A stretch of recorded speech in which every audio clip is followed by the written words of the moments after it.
मालेगाव तालुक्यातील डोंगराळे येथील 3.5 वर्षीय बालिकेच्या निर्गुण हत्येच्या निषेधार्थ व हे कृत्य करणाऱ्या नराधमास फाशीची शिक्षा व्हावी या मागणीसाठी लासलगाव पंचक्रोशीसह शहरातील विविध शैक्षणिक संस्था, सामाजिक राजकीय संघटनांकडून शनिवार दिनांक 29 नोव्हेंबर रोजी मोर्चा काढत निषेध नोंदविण्यात आला।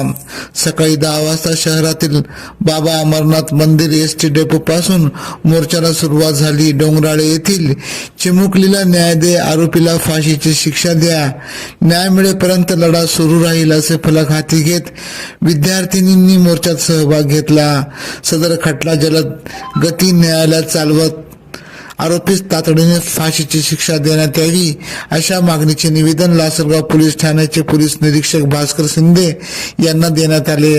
या प्रसंगी श्रावणी आघाव, कल्याणी कोकणे, मुरनाल सोनवणे, खतिजा तांबोळी, उमामा खान, सुवर्णा कटारे, श्रिया महाले, श्रद्धा जगताप या विद्यार्थिनींनी मनोगत व्यक्त केले। दरम्यान व्यावसायिकांनी स्वयंस्फूर्तीने दुकाने 1 तास बंद ठेवत मोर्चाला प्रतिसाद दिला। लोकनेते दत्ताजी पाटील विद्यालय, जिजामाता कन्या विद्यालय, श्री महावीर विद्यालय, नॅशनल उर्दू हायस्कूल लासलगाव महाविद्यालयाच्या विद्यार्थ्यांसह नागरिकांनी सहभाग नोंदविला। अब हर वारदात पर रहेंगी हमारी नजर।